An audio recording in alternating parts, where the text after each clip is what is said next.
మీ వ్యాపార ప్రకటనల కోసం ఈ నంబర్ను సంప్రదించండి. నమస్తే.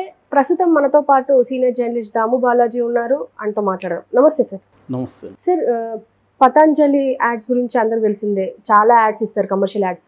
ఇప్పుడు దాన్ని సుప్రీంకోర్టు బ్యాన్ చేసింది అని తెలిసింది. ఎందుకు బ్యాన్ చేసింది? దీనివల్ల రామ్దేవ్ బాబాకి కానీ ఆయన పార్ట్నర్కి కానీ ఎలాంటి ఎఫెక్ట్స్ పడే అవకాశం ఉంది అంటారు? యాక్చువల్గా మనకి చూసినప్పుడు కోవిడ్-19 వచ్చినప్పుడు వీళ్ళు ఒక మందు తీసుకొచ్చారు, కరోనిల్ అని. ఆ కరోనిల్ మందు ఏంటంటే దీన్ని వాడితే కోవిడ్ నయమవుతుంది, కరోనా జబ్బు నయమవుతుంది అని ప్రకటనలు ఇచ్చారు. అప్పుడు ఇండియన్ మెడికల్ అసోసియేషన్, IMA అంటారు. ఈ IMA బేసిక్గా అలోపతి డాక్టర్స్తో కూడుకున్న యూనియన్ అన్నమాట, అసోసియేషన్. వీళ్ళు కోర్టులో పిటిషన్ వేశారు, ఇది రాంగు, డైవర్ట్ చేయడమే, దీనికి ఏ రకమైన ప్రూఫ్ లేదు అని వాళ్ళు వేసినప్పుడు తీసేయమని కోర్టు చెప్పింది.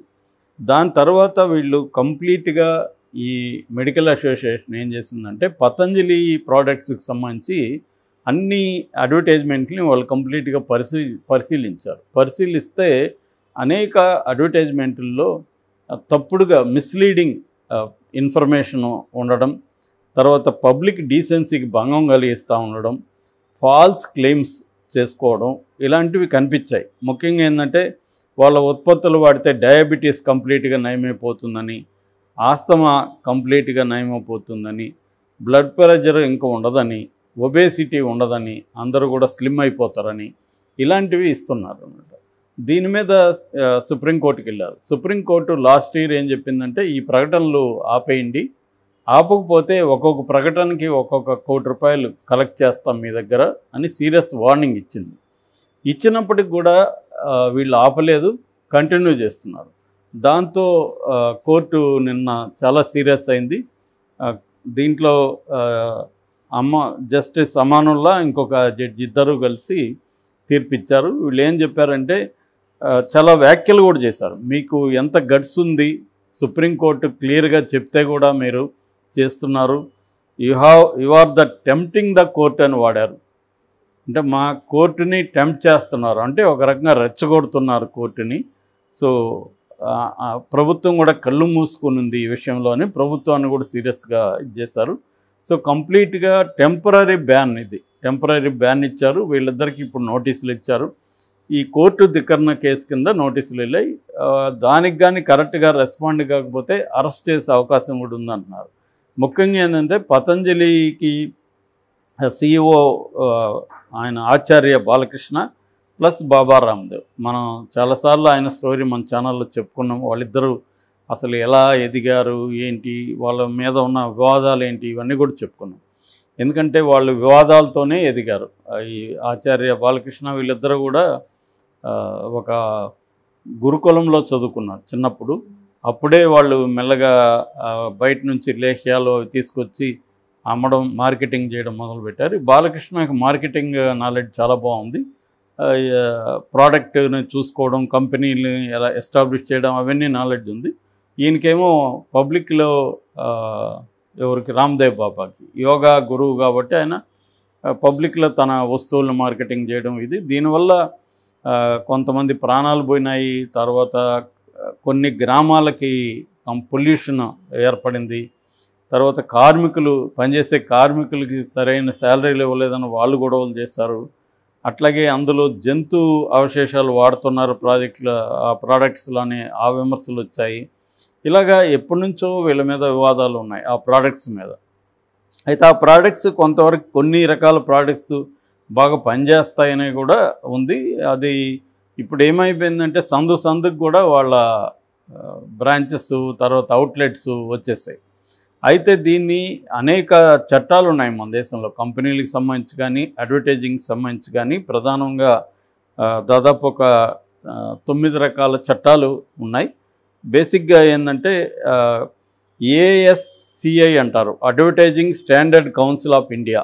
ఇది వచ్చేందంటే వాళ్ళ సెల్ఫ్ రెగ్యులేటరీ బాడీ. అడ్వర్టైజ్మెంట్స్ అందరూ కలిసి ఒక బాడీని పెట్టుకున్నారు. మనకి ఇప్పుడు న్యూస్ పేపర్ ఏజెన్సీలకు కూడా అలాగే సెల్ఫ్ రెగ్యులేటింగ్ బాడీ ఉంటుంది. సో అలాంటి దాంట్లో ఏంటంటే స్ట్రిక్ట్గా వాళ్ళు మానిటర్ చేస్తుంటారు, అడ్వర్టైజ్మెంట్స్లో ఎలాంటి ఎథిక్స్ ఫాలో కావాలి అనేది. అది కాకుండా కన్జ్యూమర్ ప్రొటెక్షన్ యాక్ట్ 2019 ఉంది. ఇది కన్జ్యూమర్స్ నుంచి ఫాల్స్ క్లెయిమ్ చేసుకునే కంపెనీల నుంచి దాన్ని ప్రొటెక్ట్ చేస్తుంది కన్జ్యూమర్స్. అంటే మనకి ఎవరైనా ఒక వస్తువు వాడితే, ఇప్పుడు ఫెయిర్ అండ్ లవ్లీ వాడితే మీ స్కిన్ ఇదో అవుతుంది అంటారు, మళ్ళీ కింద స్మాల్ ఫాంట్స్లో కండిషన్ సప్లై అంటారు. సో కానీ అది కూడా ఫాల్స్ క్లెయిమే. దాన్ని వాడడం వల్ల ఎవరు ఏమీ తెల్లగా కారు, కానీ తెల్లగా అవుతామేమో అన్న ఒక దీంతో వాడుతూ ఉంటారు రెగ్యులర్గా. దానివల్ల కొన్ని రకాల ప్రోడక్ట్స్లో క్యాన్సర్ కారకాలు కూడా ఈ బ్యూటీ ప్రోడక్ట్స్లో ఉంటాయి. ఇవన్నీ ఈ చట్టం ఇచ్చేస్తుంది. తర్వాత monopolies and restrictions trade practices MRTP act, ఇది 2002లో వచ్చింది. సో ఇది కూడా ముఖ్యంగా ట్రేడ్ ప్రాక్టీసెస్ కరెక్ట్గా ఉన్నాయా లేదా అనేది చెక్ చేస్తుంది. ఇక 4వది ఇంటలెక్చువల్ ప్రాపర్టీ రైట్స్. అంటే ఏదైనా వాళ్ళు వేరే వాళ్ళు కనిపెట్టిన దాన్ని వీళ్ళు వాడడం, వేరే వాళ్ళకి హక్కు ఉన్నదాన్ని వీళ్ళు యూజ్ చేసుకోవడం, ఇటువంటి వాటిని ప్రొటెక్ట్ చేయడానికి ఇది వచ్చిందన్నమాట. తర్వాత food safety and standards authorities of India FSSAI చాలా ప్రోడక్ట్స్ మీద ఈ ముద్ర ఉంటుంది. అంటే వాళ్ళు ఓకే చేసినాకే దాన్ని రిలీజ్ చేయాలన్నమాట. వాళ్ళు టెస్ట్ చేస్తారు, ఈ ఫుడ్ ప్రోడక్ట్ హార్మ్ఫుల్ కాదు, ఇందులో హార్మ్ఫుల్ లెడ్ కానీ ఇవన్నీ కూడా ప్రతి దానికి ఒక లిమిటేషన్స్ ఉంటుంది, దానికి మించి ఉండకూడదు. ఆ మధ్య కూడా నూడిల్స్ బ్యాన్ చేశారు, ఈ లెడ్ ఎక్కువ ఉందని. అదంతా కూడా ఇది చూస్తుంది అనమాట. అట్లాగే central board of film certification, CBFC, censor board అని సింపుల్గా అంటుంటారు. ఇదేంటంటే విజువల్ యాడ్స్కి సంబంధించి వీళ్ళు సర్టిఫై చేయాలి.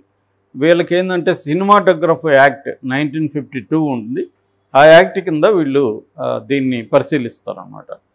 అట్లాగే digital advertising and IT act 2000లో వచ్చింది. ఇది డిజిటల్కి సంబంధించి, అట్లాగే సోషల్ మీడియాలో పబ్లిసిటీకి సంబంధించి ఇది మానిటరింగ్ చేస్తుంది. అట్లాగే cigarette and other tobacco products, ఇది సిగరెట్లకు సంబంధించి, పొగాకు సంబంధించి అయితే ఇది చేస్తుంది. ఇప్పుడు ఈ రామ్దేవ్ బాబాకు సంబంధించిన ప్రధాన చట్టం ఏంటంటే drugs and magic remedies act 1954. దీని కింద ఇప్పుడు అబ్జెక్ట్ చేసిందనమాట ఈ మెడికల్ అసోసియేషన్, ఇండియన్ మెడికల్. ఈ drugs and magic remedies act కింద వీళ్ళు ఆ రూల్స్ని ఫాలో కాలేదు, దాని కింద క్లియర్గా ఉన్నాయి ఆ రూల్స్ని అనేది వీళ్ళు చెప్పారు. అయితే సుప్రీంకోర్టు చెప్పిన తర్వాత వీళ్ళకి ఇప్పుడు 100 కోట్ల లాస్ అయితే వస్తుందని చెప్తున్నారు. ఎందుకంటే ఈ ప్రోడక్ట్స్ మీద ఒక్కసారిగా నెగిటివ్గా దేశమంతా విదేశాల్లో కూడా నెగిటివ్గా స్ప్రెడ్ అవుతుంది. అంటే ఈ ప్రోడక్ట్స్లో వీళ్ళు చెప్పే క్లెయిమ్స్ ఏవి లేవు, దీనివల్ల ఏమి డయాబెటీస్ ఏమి కంప్లీట్గా నయం కాదు, ఇప్పటివరకు ఎవరు కూడా మా మందు వాడితే డయాబెటీస్ కంప్లీట్ నయం అవుతుంది అనేది ప్రూవ్ చేయలేకపోయారు. ఇప్పటికి కూడా అలోపతి మెడిసిన్సే ప్రధానంగా తీసుకుంటున్నారు డయాబెటీస్. ఆల్టర్నేటివ్ మెడిసిన్ ఆయుర్వేదం, హోమియో ఉందని అనుకున్నా కూడా అది ప్రధానంగా పనిచేయట్లేదు. ఇప్పటికీ డయాబెటీస్ టైప్ 1 వాళ్ళు ఇంజెక్షన్ వేసుకుంటున్నారు, టైప్ 2 వాళ్ళు ట్యాబ్లెట్స్ వేసుకుంటున్నారు, మిగతా లైఫ్ స్టైల్ చేంజెస్ చేసుకుంటున్నారు. అట్లాగే ఆస్తమా ఇక్కడ చేప మందుకు కూడా ఎంతమంది వస్తున్నారు అంటే దానికి కూడా మందు లేదు, దాన్ని మేనేజ్ చేసుకోవాలి తప్ప కంప్లీట్గా క్యూర్ అనేది లేదు. ఇప్పటికీ క్యాన్సర్లలో కొన్ని రకాల క్యాన్సర్లు కంప్లీట్ క్యూర్ లేదు. అట్లాగే హార్ట్ అటాక్, బ్రెయిన్ స్ట్రోకులు కంప్లీట్గా నిరోధించే మెడిసిన్ ఏమీ లేదు. ఇవన్నీ ప్రివెంటివ్గా తీసుకోవాలి తప్ప అంతకంటే ఏం లేదు. సో ఈ కాంటెక్స్ట్లో వీళ్ళు ఎలా క్లెయిమ్ చేసుకోవడం అనేది తప్పు అనేది ఇవాళ వచ్చింది. ఇది నిజంగా చర్చ జరిగితే మంచిదే. నిజానికి ఇది ఎప్పుడొచ్చిందో ఆల్రెడీ హిందూ బ్యాచ్ భక్తులు స్టార్ట్ చేశారు, సుప్రీంకోర్టు మీద కూడా బురద జల్లడం మొదలుపెట్టారు. వాళ్ళు ఏమడుగుతున్నారంటే కాంప్లాన్ చెప్తుంది హైట్ పెరుగుతారని, మరి అది కరెక్టా? తర్వాత సంతూర్ చెప్తుంది నా అందానికి సంతూరే కారణం, అది కరెక్టా? హార్లిక్స్ తాగితే ఎగ్జామ్లో మార్కులు వస్తాయని చెప్తారు, అది కరెక్టా? నెస్కేఫ్ తీసుకుంటే ప్రేమ వస్తుందని చెప్తారు, అది కరెక్టా? ఫెయిర్ అండ్ లవ్లీ వాడితే స్కిన్ తెల్లబడిపోతుంది అంటున్నారు, అది కరెక్టా అని వీళ్ళు ప్రశ్నిస్తున్నారు. ఖచ్చితంగా ఆ ప్రశ్నలు మంచివే. కానీ దాని మీద కూడా కోర్టుల్లో కేసులు వేసి దాని మీద కూడా వీళ్ళు చేయొచ్చు. అది చేయకుండా అంటే వాడు తప్పు చేశాడు కాబట్టి ఇది తప్పు కాదనడం అయితే కరెక్ట్ కాదు. ఎందుకంటే రామ్దేవ్ బాబా హిందూ ఫండమెంటలిజానికి హెల్ప్ చేస్తున్నాడు కాబట్టి హిందూ ఫండమెంటలిస్టులు అతన్ని సపోర్ట్ చేస్తున్నారు. కానీ ఇప్పుడు అతను మతం కోసం ఇంకొకరి కోసం సపోర్ట్ చేస్తే ఆ మతాన్ని నమ్మే వాళ్ళకి కూడా ఆ ప్రోడక్ట్స్ వాడితే డేంజరే కదా. అదేమి మతం ఏ మతస్థుడని ఏమి చూడదు కదా ఆ ప్రోడక్ట్ల యొక్క నెగిటివ్ ఎఫెక్ట్. కాబట్టి అన్ని రకాల అడ్వర్టైజ్మెంట్ల మీద కూడా నిఘా పెరగాల్సిన అవసరం ఉంది. కోర్టులు కూడా దృష్టి పెట్టాల్సిన అవసరం అయితే ఉంది. Okay sir, thank you.